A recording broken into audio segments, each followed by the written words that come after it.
Bom, pessoal, vamos dar início aqui à terceira aula remota de eletricidade e magnetismo 1, certo? Ainda na revisão da parte de campo elétrico. Tá? Então, hoje, nessa aula, a gente vai fazer, tá? Apresentar aí o resumo dos resultados obtidos na aula 1, tá certo? E fazer os cálculos agora, né, do campo elétrico para casos bidimensionais. Então, lembrando que na aula 2 a gente fez, né, esses cálculos para os casos unidimensionais. Hoje, então, na aula 2 a gente vai pegar alguns casos, hoje na aula 3, quer dizer, vamos pegar então alguns casos bidimensionais, tá certo?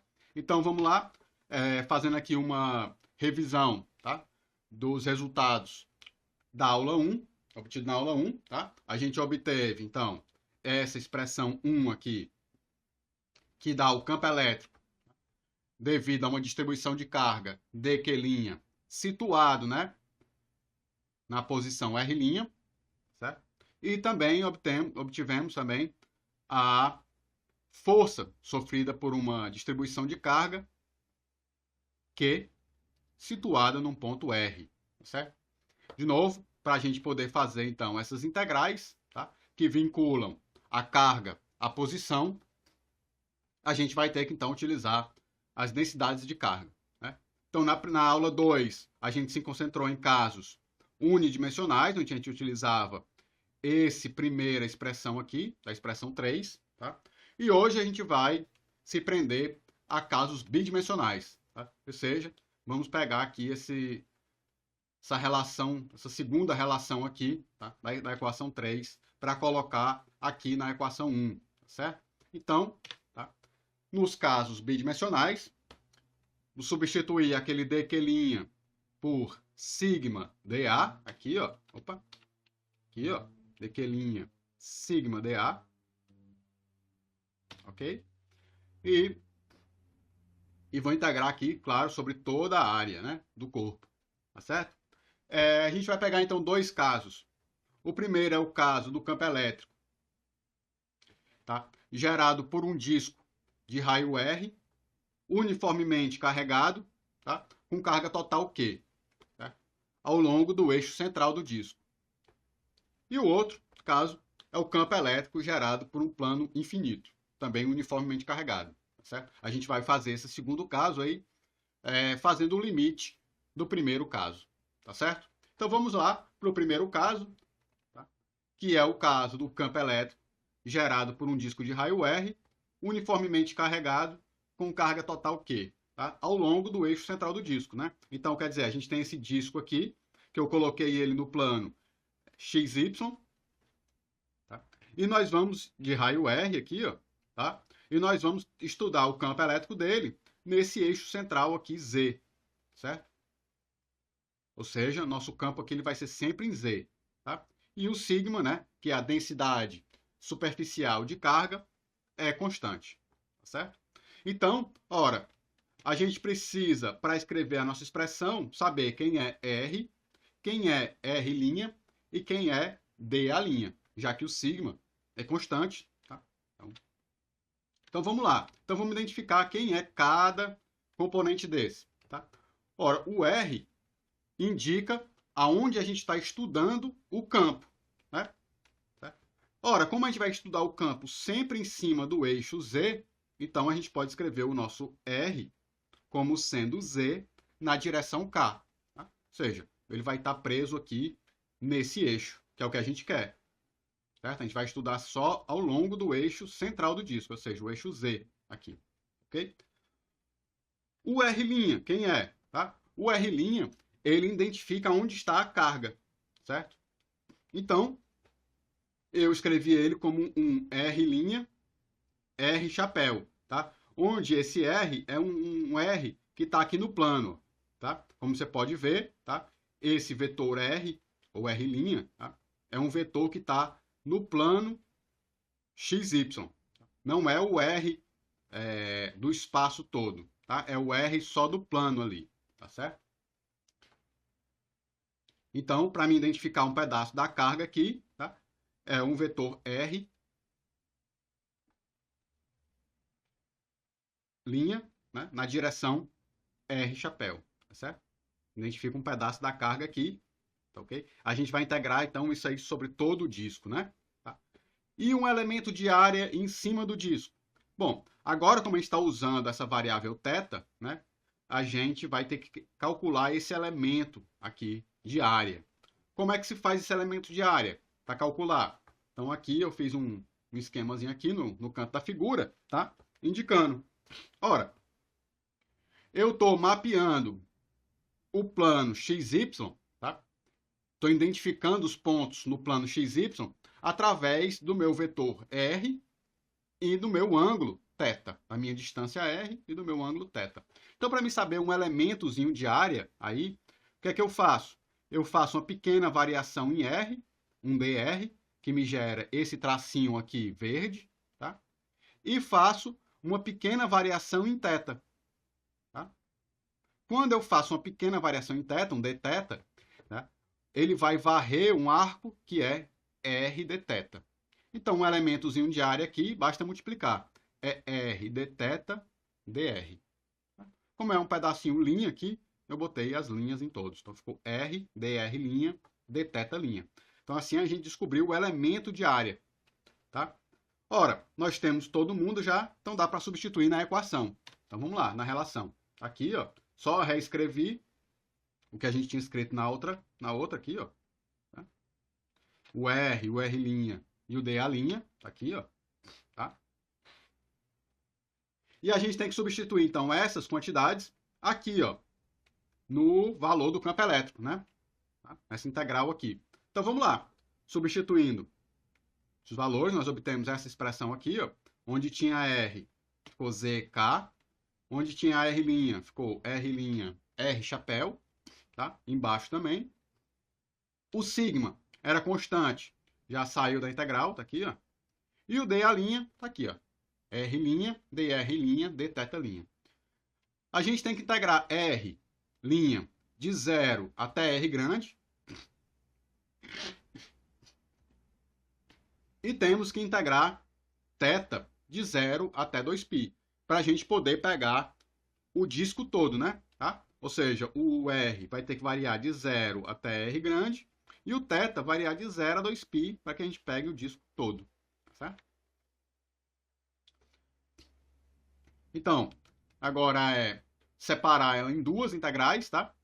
Esse primeiro termo, Z e K chapéu, são constantes, podem sair da integral. Opa, não, só deixei ele aqui, ó, né? E fiz o quadrado aqui, né? Tá? Então, é Z quadrado mais R' quadrado a 3 meios, né? Desse modo, que é o quadrado da componente K, mais o quadrado da componente R, tá? Raiz disso aí, por isso que ficou desse jeito, né? Tá? Separei nas duas integrais, a primeira com esse termo Z, K chapéu, e a segunda com esse termo menos, tá aqui, R', R chapéu. Esse R' juntou com esse outro, né? Ficou aqui, é o R' quadrado, ó. Tá? Bom, como Z e K chapéu são constantes, eles podem sair da integral, aqui, ó, essa primeira, né? E eu já posso fazer a integração em θ, já que nada depende de θ aqui, integro de 0 a 2π, aqui, ó, deu 2π, tá? E ficamos para resolver ainda com essa integral de R', dR', dividido por Z2 mais R' quadrado a 3 meios, tá aqui, que eu chamei de integral asterisco. Tá? Nessa segunda integral, a gente vai ter que ter um cuidado, tá? Qual é o cuidado? Tá? É porque esse R chapéu, ele depende de θ, tá? Porque ele não é fixo, né? Vou voltar lá na figura, ó. O R chapéu, ele indica a direção de R, né? Mas à medida que eu vou variando o θ, essa direção muda, tá? Esse vetor R, chapéu, ele não é fixo, ele vai mudando, tá? Diferente do X, do I, J, K, que são fixos, a base fixa. Aqui não, essa base é móvel, porque ele depende de onde está apontando o R, tá? Então, a gente tem que fazer o integral dele com relação a θ, tá bom? Então, ele não pode sair da integral de θ. Aqui, esse K chapéu podia sair, ó. tá? Porque ele é constante, mas o R chapéu não. Então a gente vai ter que ficar com essa integralzinha aqui ainda, tá? Esse pedaço aqui, nada depende de θ, linha, tá? Então, eu vou fazer separadamente ambas as integrais, tá? Então, vou começar aqui com a integral asterisco, tá? Nesse caso, tá aqui, ó, só repetir ela, tá? Só repetir aquela expressão, tá aqui asterisco, ó.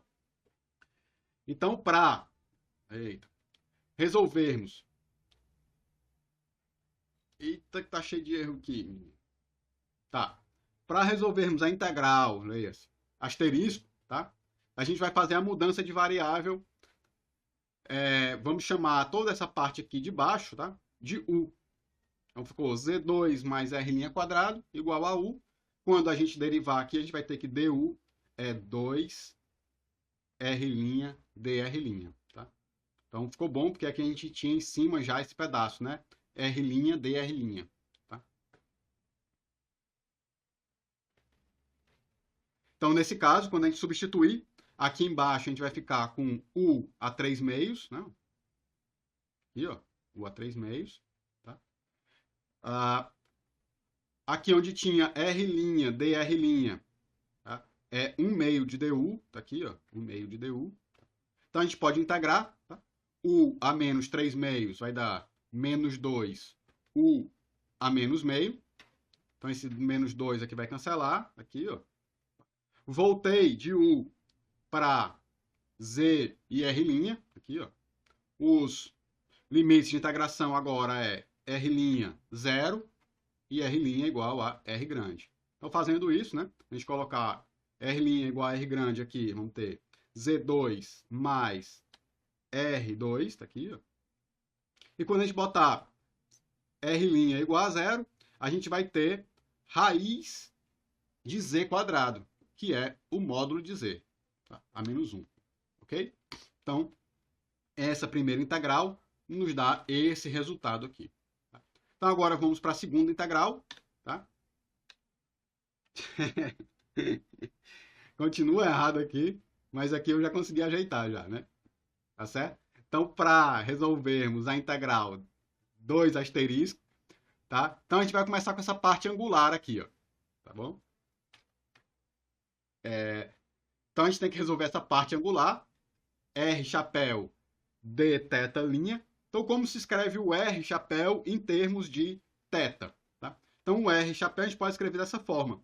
Cosseno de θ' I mais seno de θ' J. Vou voltar lá para a figura para a gente ver. Tá aqui, ó. Tá?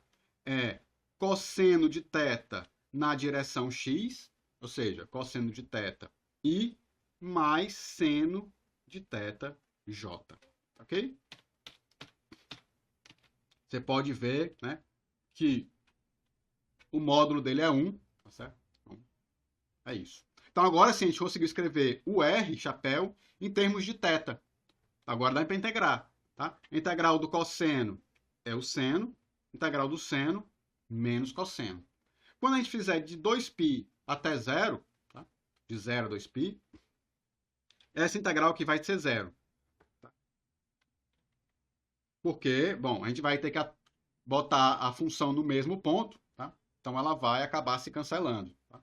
Aqui no caso, o seno é 0 nos dois casos e o cosseno é 1 nos dois casos. Quando a gente subtrair, vai dar 0, tá bom? Então essa integral toda aqui, ó, vai a 0, certo? Precisa nem fazer essa parte em R', certo? E a gente então vai ficar com o nosso resultado só proveniente desse primeiro integral aqui, ó, que vai ser tá aqui, ó. Tá? Então a gente tinha 2π k z k chapéu, tá? E aquela integral lá asterisco ali, ó, que a gente resolveu, tá? Tá aqui a resposta, né, ó? Certo? Eu botei esse z para dentro aqui, ó, z e z, e o outro tá aqui, né, ó, só pra gente conferir. É 1 sobre módulo de z e 1 sobre raiz de z2 mais r2. Tá aqui, ó. Tá? Botei só esse z aqui para dentro. Aqui. Ora, mas quanto vale o sigma? A densidade de carga. Ora, o sigma é a carga total dividido pela área. a área do disco, que é πr2, então vai ficar Q dividido por πr2, aqui no lugar de sigma. Tá? Então, assim, a gente pode cancelar esses π's aqui, e a gente vai ter 2kq grande dividido por R2 vezes essa quantidade aqui, né? Z dividido por módulo de Z menos Z sobre raiz de Z2 mais R2 na direção K. Ou seja, tá? Esse campo ele está sempre na direção Z. Se a gente fizer um gráfico dele, tá? A gente vai ver que ele se comporta dessa forma. Tá? Quando Z vai a zero, ele não diverge agora, ele vai para um valor fixo, que é 2kq sobre R2. Tá? Quando você vem por Z positivo, e quando você vem por Z negativo, ele vai para menos 2kq sobre R2. Essa mudança de sinal ocorre exatamente devido a esses módulos aqui. Tá? Exatamente devido a esse módulo. Quando o Z vai para zero, esse termo aqui todo vai para zero, mas esse termo aqui vai para mais 1 ou menos 1, dependendo se ele está vindo por Z positivo ou Z negativo, tá certo? Então, esse campo, a gente pode ver que ele tem uma descontinuidade aqui, tá certo? Ou seja, quando você vem vindo de Z negativo até Z positivo, quando você está passando pelo zero, esse campo ele tem uma descontinuidade. Essa descontinuidade está dizendo que você passou por uma quantidade de carga ali, tá? Mas essa descontinuidade ela é finita. Tá? Ela tem um valor, 4kq sobre R2. Tá? A diferença, tá bom? E claro, quando ele vai para infinito, ou menos infinito, a solução vai indo para zero. Né? Quando você está muito longe da carga, tá? O campo vai indo para zero. Ok? Então essa é a solução do campo elétrico, tá? Nesse caso. Tá bom? Lembrando que esse resultado ele só serve no eixo central, tá? Porque devido à simetria angular, tá? Não tem componente em outras direções, só tem componente na direção Z, tá ok? Agora, vamos estudar o caso, tá? Do campo elétrico gerado por um plano infinito. Tá? A gente vai fazer isso, tá? Através de uma aproximação com o resultado anterior, tá certo? Então, a gente vai, para simular esse resultado, tá? A gente vai simplesmente pegar o valor de R e fazer o limite quando ele tende a infinito, tá certo? Quando a gente fizer isso, esse plano aqui vai se tornar um plano infinito, tá bom? Ora, mas um plano infinito, tá? Isso não é muito realista, tá? Não, tá? Mas a gente pode aproximar um plano, tá? Quando você estiver muito próximo dele, a um plano infinito, tá certo? Já que as bordas não vão fazer muito influência, tá? Nesse caso, se você estiver muito próximo de uma superfície, você pode considerar ela como se fosse um plano infinito. Então, esse é um resultado bom, tá? De aproximação. Se você tiver um plano relativamente grande, né? E estiver estudando num ponto próximo ao campo, ao plano, tá? Você pode desprezar, basicamente, os efeitos de borda, tá? E considerar ele como se fosse infinito. Então, eu vou pegar esse resultado e vou fazer o limite quando R tende a infinito. Tá? Só que aqui tem um pequeno problema. Tá? Por quê? Porque como ele tem densidade de carga constante, tá? A carga total também vai para infinito. Tá certo? A densidade de carga que é constante. Então, em vez de utilizar essa expressão final com a carga, eu vou utilizar essa expressão aqui, tá? Com a densidade de carga. Porque a densidade de carga é constante, eu não preciso mexer com ela. Basta eu fazer quando R tender para o infinito aqui, ó, tá certo? Bom, então, de novo, eu não vou utilizar essa expressão aqui, que tem a carga, porque a carga vai querer divergir. Vou utilizar essa primeira expressão aqui, porque eu sei que sigma não vai ser modificado pelo limite. Tá? Então, eu vou fazer então agora o limite quando R tende ao infinito, dessa expressão aqui, ó, tá bom? Então tá aqui o limite quando 2π sigma k, esse negócio aqui todo, vai para infinito, quando R vai para infinito. Essa primeira parte aqui é constante, esse também é constante. O que é que acontece aqui quando a gente faz quando R tende a infinito? Tá? Ora, esse negócio aqui tende a uma coisa muito grande, tá? E esse termo todo, então, tende a zero. Então, esse termo aqui todo, esse segundo termo, vai a zero, e a gente vai ficar com a expressão que é 2π sigma k z sobre módulo de z na direção k, tá certo? Então, ora, mas z sobre módulo de z é constante. Que constante é essa? Ela é 1 se z for positivo e menos 1 se z for negativo, tá certo? Então, o plano infinito, tá? Ele é uma aproximação de um ponto próximo a uma superfície. De novo, aquela coisa que eu estava falando. E ele tem como resultado um campo constante, tá certo? Então, tá aqui, ó, o gráfico, tá certo? Diferente daquele outro lá, que ele ia caindo, tá? Esse aqui não. O plano infinito, ele dá um campo constante. 2π sigma k, 2π sigma k, quando z é positivo, e menos 2π sigma k quando z é negativo, né? Por causa desse fator aqui, ó, tá bom? De novo, a descontinuidade, quando você passa por z igual a zero, né? E essa descontinuidade é de 4π sigma k, tá bom? Então, nessa aula eu vou encerrando por aqui, tá? De conteúdo. A gente vai utilizar muito esse resultado aqui, tá certo? Para a próxima aula, que é quando a gente vai começar a estudar, então, aí, lei de Gauss, tá? Que a gente vai se prender basicamente nessa descontinuidade do campo, tá certo? Então, e eu vou utilizar também esse resultado para a gente calcular um pouco do fluxo, tá? E conseguimos construir, tá, a formulação gaussiana para calcular o campo elétrico. Tá bom, pessoal? Então, nessa aula eu vou ficando por aqui. Até mais.